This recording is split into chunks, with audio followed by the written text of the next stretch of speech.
In this tutorial, we are learning how to cut a simple pencil skirt with lining. Firstly, I have folded my lining fabric into 4, leaving 1.5 inch zipper allowance. I fold the skirt using the hip circumference divided by 4 plus 2 inches sewing allowance. I have already drawn the waist line, also known as the starting line. So from the starting line, I will mark the hip depth of 9.5 inches. The hip depth is the measurement from your waist to the fullest part of your hip.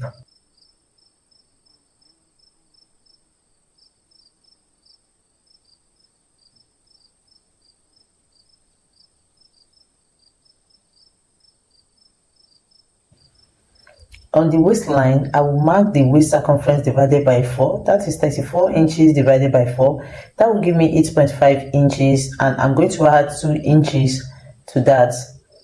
The 2 inches will serve as the sewing allowance, and I'm also going to add 1 inch for that. On the hip line, I will mark the hip circumference divided by 4, that's 43 inches divided by 4, that will give me 10.75 inches plus 2 inches sewing allowance. On the waistline, I will still add 1 inch for that. I've said that before because I'll take in the darts on the waistline while sewing.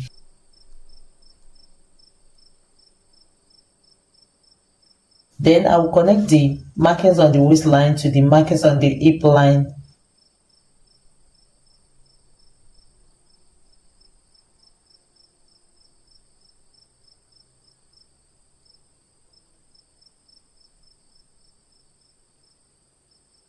I will then measure the full length of the skirt, which is 28 inches plus 0.5 inch allowance.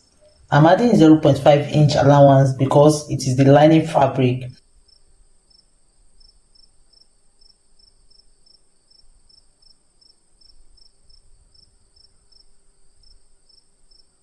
So on the full length line, I will transfer the measurements on the hip line, which is 12.75, to the full length line. Then I'll subtract a 0.75 inch or go in by 0.75 inch from it, making it 12 inches.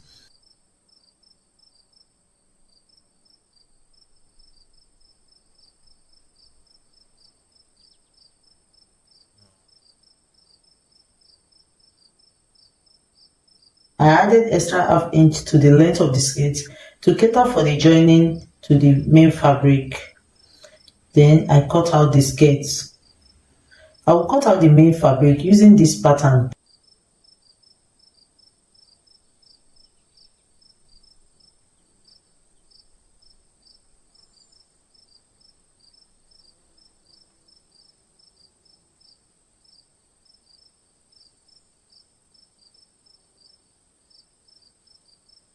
But the main fabric will be longer than the lining fabric with 1.5 inches. This is to prevent the lining from showing at the lower part of the skirt after sewing the skirt. If you would like to see more cutting and sewing tutorial on this channel, comment more in the comment section. And if you derive any value from this video, kindly give this video a thumbs up and subscribe to the channel, and I will see you in my next video.